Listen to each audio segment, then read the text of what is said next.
신탁 통치 반대 운동. 1945년 모스크바 삼상회의에서 합의된 한국의 신탁 통치안에 대한 대규모의 반대 운동. 제2차 세계대전의 종전과 해방.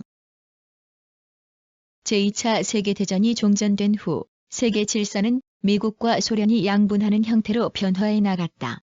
1947년 미국의 해리 트루먼 대통령이 발표한 트루먼 독트린과 그에 따른 마셜 플랜의 시행은 자유주의 진영과 공산주의 진영 간의 대결인 냉전의 출발점이 되었다. 1945년 8월 15일 일본이 미국의 무조건 항복을 선언하면서 한국은 해방을 맞이하였다. 미국은 일본이 항복하자 일본군의 무장을 해제하기 위하여 소련의 한반도를 북위 38도선을 경계로 군사적으로 분할 점령할 것을 제의하였다. 소련이 이를 받아들여 한반도는 북위 38도선을 기준으로 남쪽은 미군, 북쪽은 소련군이 주둔하게 되었다. 미군은 군정청을 설치하여 남한을 직접 통치하였고 소련은 북조선임시인민위원회, 북조선인민위원회를 조직하여 북한을 간접 통치하였다. 모스크바 삼상회의와 신탁 통치.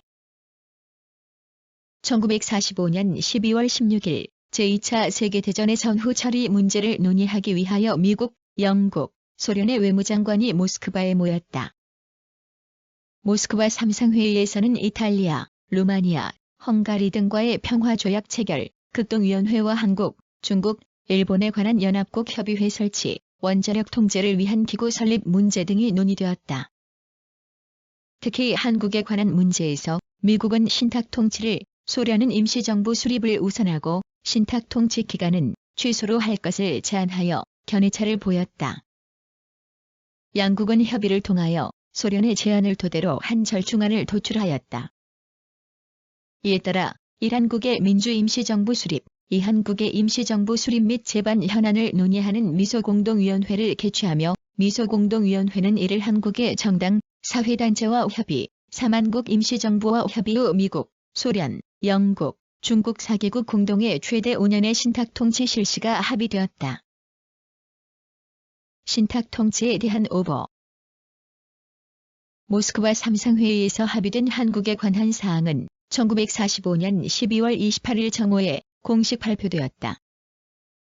그러나 12월 27일부터 국내에 모스크바 삼상회의에서 소련이 5년간의 신탁 통치를 주장하였다는 보도가 이어졌다. 특히 와의 보도가 결정적이었다. 는 워싱턴에서 25일에 발송한 기사를 토대로 1945년 12월 27일에 소련은 신탁 통치 주장, 소련의 구실은 38선 분할 점령, 미국은 즉시 독립 주장이라는 기사를 내보냈다. 그러나 이는 모스크바 삼상회의 합의 결과 발표 전에 이루어졌고 실제 미국과 소련의 입장을 반대로 전한 오보였다. 또한 신탁 통치의 결정만이 부각된 왜곡된 보도이기도 하였다. 는 합동통신의 보도를 인용하였다. 합동통신은 미국 육군이 해외에 주둔하는 미군을 대상으로 간행하는 의 1945년 12월 27일 기사를 인용하였는데 미국 국무장관 번즈가 한국에 대한 소련의 신탁 통치 제안을 거절하고 한국의 즉시 독립을 주장하라는 지시를 받고 모스크바 삼상회의에 참석하였다는 내용이었다. 의 기사는 UP통신의 랄프 헤인젠 기자가 작성하였다. 그러나 랄프 헤인젠은 유럽에서 주로 활동한 기자였고 날조로 악명이 높았다. 즉, 합동통신은 신뢰할 수 없는 기자가 쓴 의 기사를 인용하여 이를 워싱턴에서 발송하였다고 처리하여 국내 신문사에 전달하였고 국내 신문사는 이를 그대로 보도한 것이다. 신탁 통치에 관한 오보는 남한 정계에 엄청난 파동을 일으켰다. 대규모의 신탁 통치 반대 운동이 벌어진 것이다. 신탁 통치 반대 운동의 전개. 한국에 대한 신탁 통치 소식이 전해지자 김구를 중심으로 한 대한민국 임시정부 세력은 신탁 통치 반대 운동을 제2의 독립운동으로 규정하고 신탁 통치를 찬성하는 것은 매국이고 반탁하는 것은 애국이라 주장하였다. 그리고 12월 30일에 신탁 통치 반대 국민총동원위원회를 조직하고 12월 31일 대규모 신탁 통치 반대 대회를 열어 전국의 총파업을 결의하였다. 또한 임정의 내무부장 신익희는 전국의 경찰에게 임정의 지휘를 받을 것을 지시하였다. 미군정은 이러한 임정의 행동을 쿠데타로 보고 임정과 접촉하여 무산시켰다. 임정은 모스크바 삼상회의의 신탁통치 합의가 한국의 즉시 독립을 유보시켰을 뿐만 아니라 소련이 신탁통치를 주도하여 한국을 소련에 편입시키려 한다고 보았다. 때문에 임정 주도의 신탁통치 반대 운동은 반소련, 반공산과 병행하여 진행되었다. 이승만, 한국민주당도 반탁의 뜻을 같이 하였다. 남한의 조선공산당 역시 모스크바 삼상회의의 합의가 알려진 직후 그것에 반대 의사를 표명하였다. 그러나 소련이 모스크바 삼상회의의 합의는 한국의 임시정부 및 통일국가를 수립하는 것을 목표로 함을 알리자 찬탁으로 선회하였다.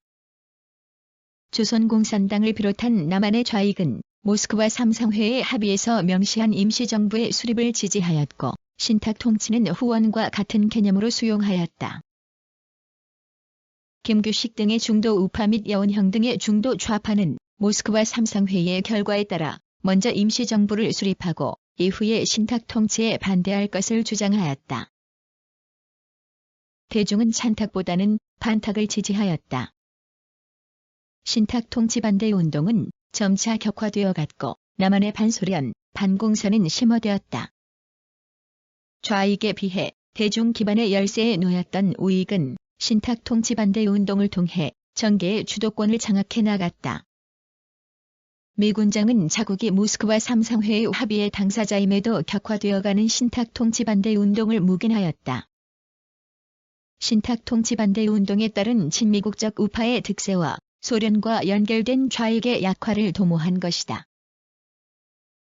신탁통치 반대 운동의 결과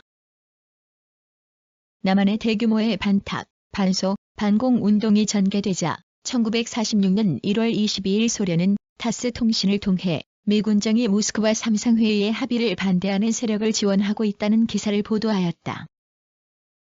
미국이 이를 부인하자 타스 통신은 1월 24일에 모스크바 삼상회의에서 미국이 먼저 신탁통치를 제안하였다는 기사를 보도하였다. 미국의 이중성과 모스크바 삼상회의의 협상 과정이 보도되자 신탁통치 반대 운동은 일단락되었다. 그리고 한국에 관한 신탁통치는 1947년 7월 10일 제2차 미소공동위원회가 한국 문제를 국제연합에 이관하기로 하고 결렬되면서 무산되었다. 신탁통치 반대 운동에 대한 평가. 한국에 관한 신탁통치는 1943년 카이로 선언 때부터 언급되었고 모스크바 삼상회의에서 미소공동위원회 주도의 한국 임시정부 수립과 신탁통치 후 한국의 독립으로 합의되었다. 그러나 한국의 독립을 염원하던 사람들에게 신탁통치는 독립의 유예로 인식되었다. 때문에 우익의 임정 세력은 신탁통치가 독립의 무산과도 같음을 강조하였고 나아가 임정 주도의 정부를 수립하려는 움직임을 보였다. 여기에는 줄곧 임시정부 정통론을 주장하던 임정 세력의 정치적 계산도 영향을 미쳤다. 반면 좌익은 미소공동위원회의 임시정부 수립을 위한 협의단체 선정에서 대중 기반에 앞선 자신들이 우위를 점할 것으로 전망하여 모스크바 삼상회의의 합의를 지지하였다. 이러한 좌익과 우익의 견해차는 신탁통치를 둔 찬반을 넘어 신탁통치 반대 운동을 거치며 정치적 대결 구도로 확고해졌다.